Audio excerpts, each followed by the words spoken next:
25 লক্ষ টাকা ব্যয় করে রিয়াজ নতুন গাড়ি কিনেছে। একদম চকচকে সিলভার কালারের গাড়ি। গাড়ি দেখে স্ত্রী, 2 সন্তান আর বাবা মা তো ভীষণ খুশি। ঠিক 2 মাস আগে নতুন অ্যাপার্টমেন্টে উঠেছে। পরিশ্রমের সঙ্গে রিয়াজের ভাগ্যটা বেশ ভালো ফেভার করেছে।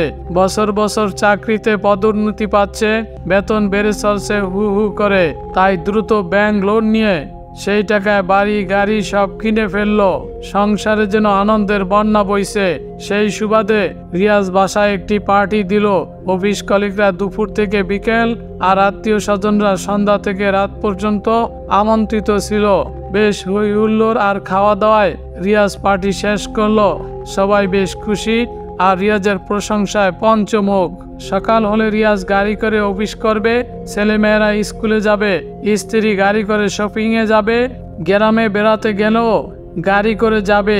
ভাবতেই গর্বে রিয়াজের বুক ফুলে উঠতে লাগলো। রিয়াজ ড্রাইভিংটাও শিখে নিয়েছে। রিয়াজ পরিবারের ভবিষ্যতের জন্য খুবই চিন্তা করত। অর্থ সম্পদ জমানো রিয়াজের যেন নেশা। স্ত্রীর নামে 25 লক্ষ টাকার সঞ্চয়পত্র কিনে দিয়েছে। ছেলেমেয়ের নামে মোটা অঙ্কের ডিপিএস আর এফডিআর করে রেখেছে। পরিবার যেন থাকে দুধে ভাতে।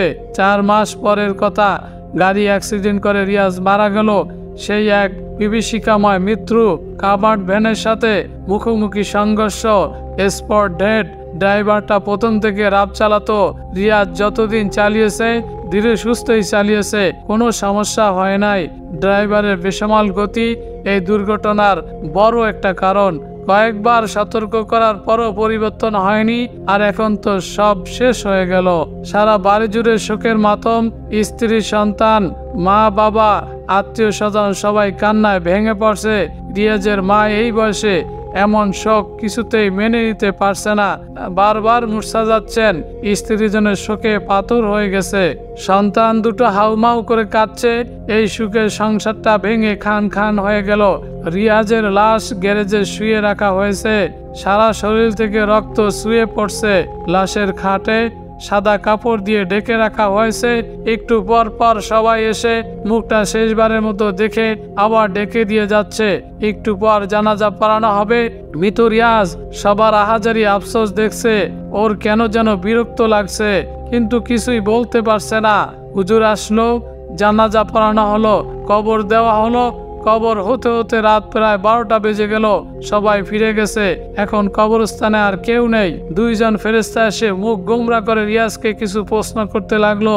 তারপর রিয়াজকে আসমানের দিকে নিয়ে রওনা হলো। অর্ধ আসমানে পৌঁছার পর আওয়াজ আসলো, থামো, এই আত্মা আর এগোতে পারবে না। এর অনেক ঋণ আছে। এর ঋণ এখনো শোধ করা হয়নি।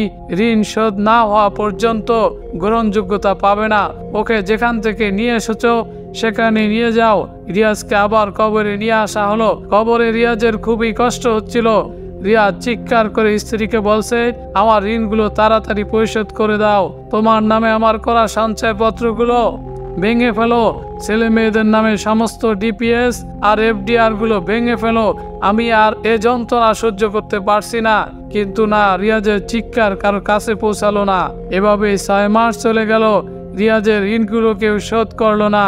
নিদারুণ কষ্টে রিয়াজ আফসোস করতে লাগলো, বেঁচে থাকতে পরিবারের জন্য কত কষ্ট করে সম্পদ গড়েছি, আর আজ আমার কোনো মূল্য নেই। 6 মাস হয়ে গেল, এখনো আমার আত্মা গ্রহণযোগ্যতা পেল না। আর কোনোদিন পাবে কিনা তাও জানি না। রিয়াজ কাঁদতে লাগলো। আসরের আজানের শব্দে রিয়াজের ঘুম ভাঙলো। এতক্ষণ রিয়াজ যা দেখছিল তা স্বপ্নে দেখছিল। ঘেমে একাকার হয়ে গেছে। রিয়াজ উঠে বসলো। ঘুম থেকে উঠে আজ গাড়ি কিনতে যাওয়ার কথা। রিয়াজ ওয়াশরুমে গেল এবং ওয়াশরুম থেকে বের হয়ে গাড়ি কিনতে নয় মসজিদে গেল। যাওয়ার পথে কেবল এতটুকুই মনে হলো, এই দুনিয়া কেউ কারো নয়। প্রতিজ্ঞা করলো আর কোনো ঋণ নয়। আল্লাহ তাআলা আমাদেরকে ঋণ গ্রহণ থেকে বিরত রাখার তৌফিক দান করুন। আমিন।